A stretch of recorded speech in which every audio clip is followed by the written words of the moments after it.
What's up, New Life Church family? Hey, it's Kevin Little from the West Little Rock campus, and we are beginning to land the plane on our journey through the life of David as we read today 2 Samuel 21, 15 through 22. Let's go ahead and read some of it, and then you'll kind of see that there's just so many things that are just different about this passage, so let's read together. Starting in 21:15, it says this: there was war again between the Philistines and Israel, and David went together with his servants, and they fought against the Philistines. Now listen to this description. And David grew weary. Let's keep going. And Ishbi-Benob, one of the descendants of the giants, whose spear weighed 300 shekels of bronze, and who is armed with a new sword, thought to kill David. But Abishai, the son of Zeruiah, came to his aid and attacked the Philistines and killed him. Then David's men swore to him, "You shall no longer go with us to battle, lest you quench the lamp of Israel." Now, here's the deal: we've left the chronological path of the Samuel scroll that ends in chapter 20. In chapter 21, everything goes wonky, and we begin the author's epilogue, where they're kind of drawing their concluding commentary on the life of David. And you don't really catch it until you look at the structure.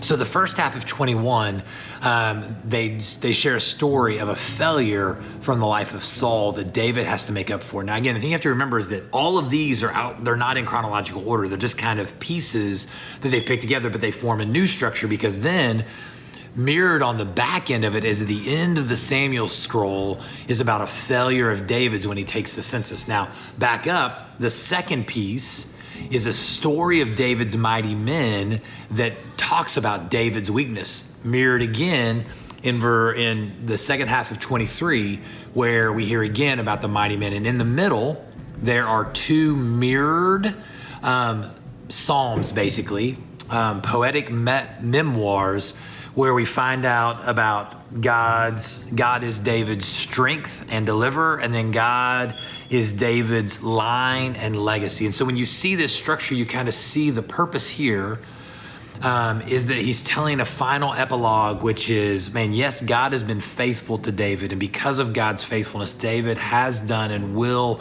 leave a legacy that is beyond him. But David is not beyond mistakes, and David is not beyond weakness. And the reason it's so important to see that structure and to see is because when it comes to biblical interpretation, the best way for us to study and interpret the Bible is for us to find what the original author meant to the original audience. And so in that case, this passage that we're looking at today, the original author was trying to remind us not of David's strength, but of David's weakness. And so my question to you is, have you ever had a moment when you felt more weak than strong? Have you ever had a season of your life where you felt it was more marked by your weakness than your strength? Because if you're like me, then the answer, of course, is yes, but there is an encouragement to us in this passage. Because in the context of this structure, in the context of the whole book, one of the things that we see is God's faithfulness to David.